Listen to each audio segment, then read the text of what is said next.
اخواني اخواتي، السلام عليكم مستمعينا الكرام. في هذا الفيديو واللي غادي نطرقوا فيه بخصوص قضيه رشيد الوالي والعارضه الرسميه من 20 توقيع للفنانين مغاربه تضامنا مع رشيد الوالي، واللي تقدمات لدى النيابه العامه ضد ملف صوفيا الطالوني. التفاصيل اللي هي كامله غادي نكشفوها في هذا الفيديو، فخليكم معنا من الاول حتى الاخير باش تعرفوا الحقيقه. ما تنسوناش اخواني اخواتي من لايكاتكم ومن البارطاج وتفاعلوا معنا، الله يعطيكم الخير فضلا وليس امرا. نبداو على بركه الله. في واحد التطور اللي هو جديد اخواني اخواتي وهو الصادم.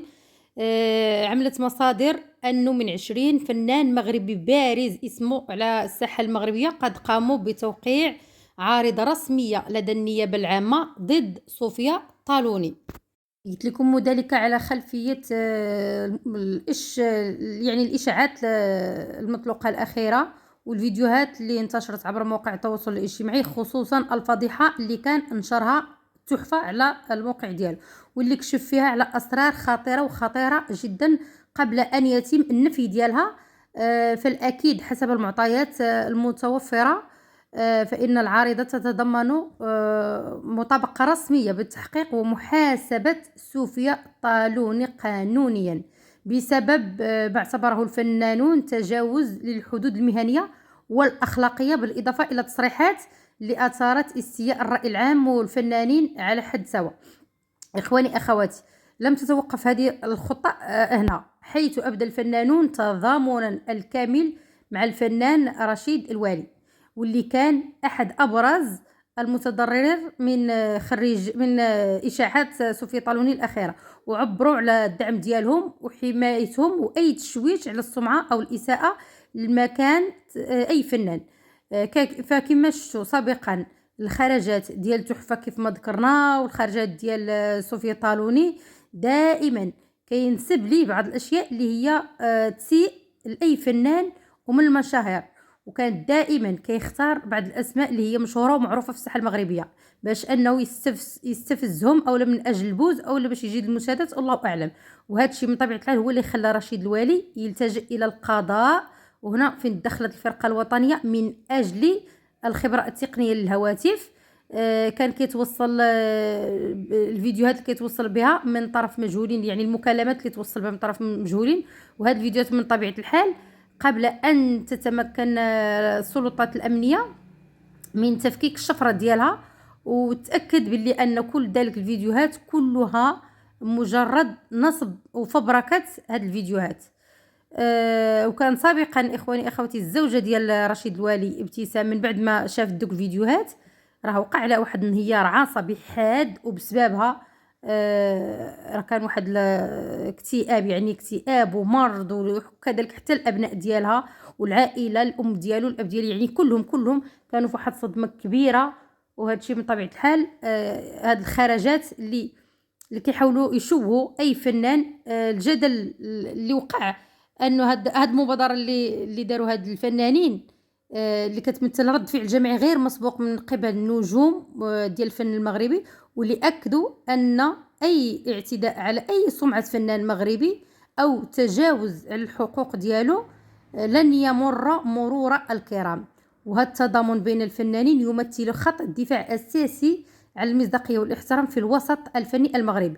فكيف ما شفتوا رشيد الوالي اخواني اخواتي، باش تعرفوا واحد نقطه مهمه جدا، هو ما طارش الانتباه لهذا الشيء كامل، ما مسوقش بهذا المعنى.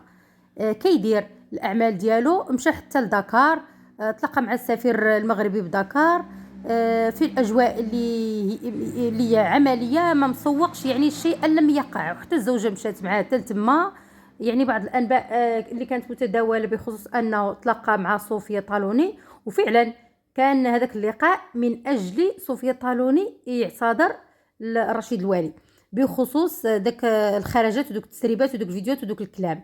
يعني ما كيعنيش باسم، قال انه ما كيشيرش الاسم رشيد الوالي، وانما كيشير لبعض الاسماء ومازال ما ذكرش الاسماء ديالها من طبيعه الحال الى حدود ساعه. كيقول فنانين، هاد صوفيا طالون كيقول فنانين ولكن ما ذكرش بالضبط ديال رشيد الوالي بالضبط.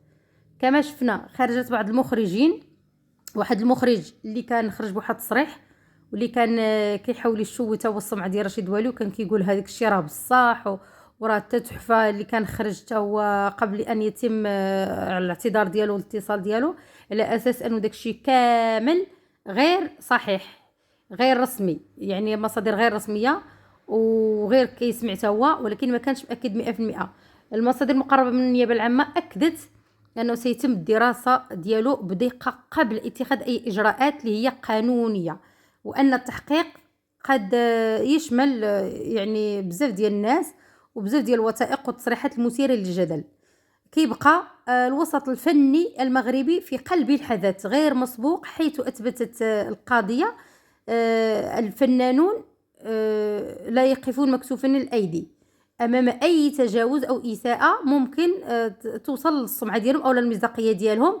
هنا كنشوفوا التضامن ديال 20 فنان مغربي مع رشيد الوالي، لم يكن مجرد موقف، بل هو رساله قويه واضحه بان وحده الفنانين يعني لا بد من الاحترام ديالهم، واي محاوله الاساءه لشخص واحد يعني راه كلهم كيكونوا يد وحده، وغيكون واحد رد فعل ديال جماعي ديال الفنانين.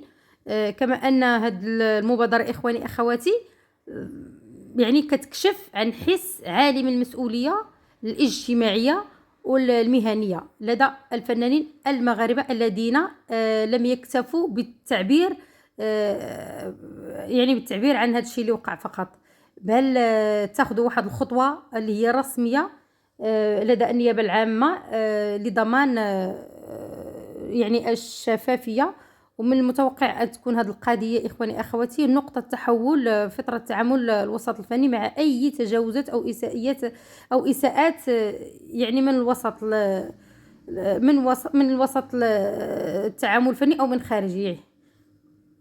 ربما تكون هذه العريضة اللي توقعت من طرف 20 فنان، وربما تكون رسالة مباشرة لصوفيا طالوني وللجميع، أي واحد كي يتكلم في بعض القضايا وكيشهر في شي يعني في شي واحد بالخصوص من هاد المؤثرين وهاد الفنانين المشهورون. المهم كنتمنوا الايام القادمه اللي غادي نعرفوا فيها وضعيات جديده ومستجدات جديده في قضيه رشيد الوالي.